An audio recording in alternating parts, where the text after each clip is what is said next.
High up in a tall tree, a fluffy gray ball sits wedged in a fork of the branches. Slowly, the ball begins to uncurl, and soon you can see a sleepy-looking face and four furry legs. It's a koala waking up, and it's already reaching for a branch of eucalyptus leaves to munch. Koala is an Australian Aboriginal word that means animal that does not drink. It's true that koalas rarely drink. They get all the water they need from the juicy eucalyptus leaves they eat. And eating eucalyptus leaves is one of the koala's favorite things to do. It rides on its mom's back as she moves around the treetops in search of food. Clinging to her fur, the little one feels safe and protected. It will be several months before the cub is brave enough to let go and start exploring the world by itself.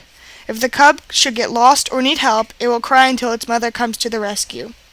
People who have heard a young koala's distress call say it almost sounds exactly like the cry of a human baby. Many people call koalas koala bears, but they aren't bears at all. Koalas belong to a group of animals called marsupials.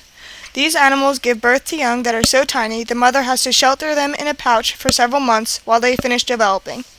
Kangaroos, wallabies, and opossums are other marsupials.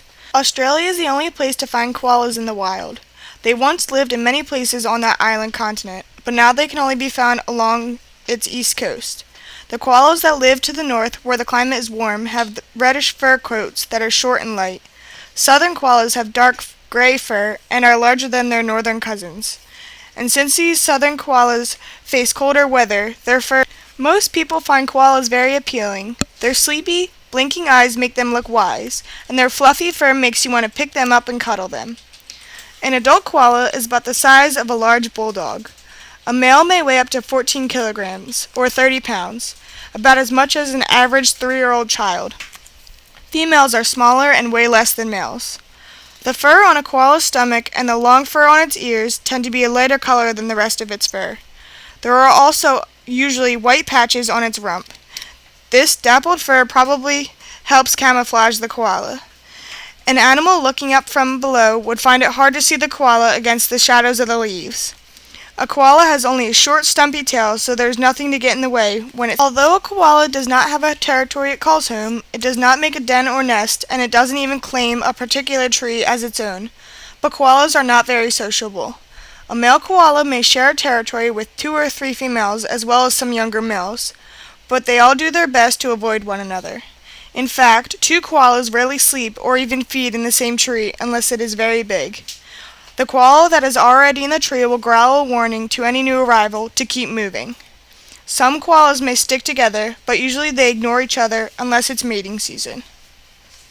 A koala has multi-purpose paws. The fingers of its front paws are separated into 2 groups, with the first 2 fingers divided from the other 3. This makes these paws especially good for grasping and climbing.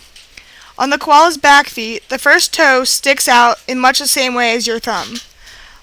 Like you, the koala uses its thumb to hold on to things. It uses its second and third toes, which are joined together, to comb its fur. The fourth and fifth toes have strong claws and are good for climbing. Both the front and back paws have thick, rough pads on the bottom.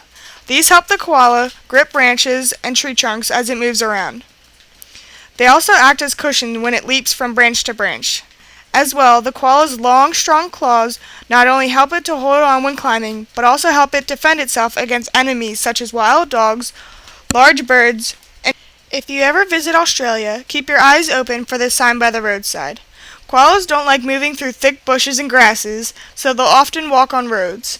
They don't seem to be at all disturbed by cars and will even cause traffic jams by sitting down in the middle of the road. Usually no one wants to try to move a koala since it can put up quite a fight with its strong, sharp claws. Instead, traffic waits until the koala has finished. The koala eats almost nothing but the leaves of eucalyptus trees, and not just any eucalyptus tree. This little animal is a very picky eater and will munch on only certain leaves of certain trees. Although most other animals find eucalyptus leaves bad tasting and can't digest them, a koala has a special stomach that lets it eat these leaves. The younger leaves contain a deadly poison. Koalas quickly learn to eat only the older leaves that have lost most of the poison. Powerful jaw muscles and strong biting and grinding teeth help the koala eat up to 1 kilogram or 2 pounds of eucalyptus leaves each day. This furry muncher uses pouches in its cheeks to store food as it chews. As more and more trees in Australia are cut down to make room for houses and farms, it is becoming difficult for koalas to find places to live and feed. Many people are now working hard to help preserve these lovable animals' favorite eucalyptus trees. Thanks to their efforts, koalas will be able to continue to lead their sleepy lives high in Australia's treetops.